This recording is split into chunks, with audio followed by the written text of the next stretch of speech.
ଏକ ଅତ୍ୟନ୍ତ ଦୁଃଖଦାୟକ ଖବର ଆସି ପହଞ୍ଚିଛି ଆମ ନିକଟରେ ଗର୍ତ୍ତପୁର ତହସିଲ ଅଞ୍ଚଳ। ମଶା ଧୂଆଁରୁ ନିଆଁ ଲାଗି ଜଳିଗଲା ଗୁହାଳ, ଦୁଇଟି ଗୋରୁ ପୋଡ଼ି ହୋଇ ଦଉଡ଼ିରେ ମୃତ୍ୟୁବରଣ କରିଥିବା ଖବର ମିଳିଛି।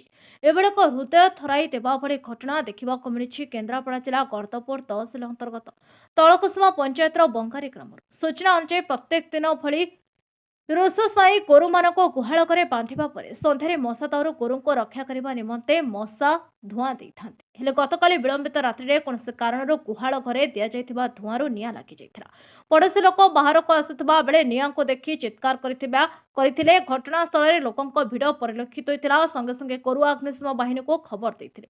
ଖବର ପାଇ ତତ୍କ୍ଷଣାତ୍ ଅଗ୍ନିଶମ ବାହିନୀ ପହଞ୍ଚିଥିଲେ ସୁଦ୍ଧା ନିଆଁର ତେଜ ଏତେ ପ୍ରଖର ଥିଲା ଯେ ଚାହୁଁ ଚାହୁଁ ଗୁହାଳ ଘର ପୋଡ଼ି ଭସ୍ମୀଭୂତ ହୋଇଯାଇଥିଲା। ଦଉଡ଼ିରେ ବନ୍ଧା ହୋଇଥିବା ଦୁଇଟି ଗୋରୁ ନିଆଁରେ ପୋଡ଼ି ହୋଇ ଜୀବନ୍ତ ଦଗ୍ଧ ହୋଇଯାଇଥିବା ବେଳେ ଆଉ ଦୁଇଟି ଗୋରୁ ପ୍ରାୟ 70 ଭାଗ ପୋଡ଼ିଯାଇ ଜୀବନ ସହିତ ସଂଘର୍ଷ କରୁଛନ୍ତି। ଖବର ପାଇ ତଳକୁସୁମା ପଞ୍ଚାୟତର ସରପଞ୍ଚଙ୍କ ପ୍ରତିନିଧି ପୂର୍ବତନ ସରପଞ୍ଚ ଅଶୋକ ଜେନା ପହଞ୍ଚି ରାଜସ୍ୱ ବିଭାଗ ସହିତ ଯୋଗାଯୋଗ କରିବା ସହିତ ଏକ ପଲିଥିନ୍ ପ୍ରଦାନ କରିଛନ୍ତି। ରୋଷେଇ ଗୋରୁ ପାଳି ନିଜର ଜୀବିକା ନିର୍ବାହ କରିଥାନ୍ତି। ରୋଷେଇକି ସରକାରଙ୍କ ପକ୍ଷରୁ ଆର୍ଥିକ ସହାୟତା ଯୋଗାଇ ଦେବା ପାଇଁ ସରପଞ୍ଚ ପ୍ରଭାତ ନଳିନ ଜେନା, ପୂର୍ବତନ ସମିତି ସଭ୍ୟ ପ୍ରହ୍ଲାଦ ସାହୁ, ପୂର୍ବତନ ସରପଞ୍ଚ ଅଶୋକ ଜେନା, ରମେଶ ପରିଡ଼ାଙ୍କ ସହ ଗ୍ରାମବାସୀମାନେ ଦାବି କରିଛନ୍ତି।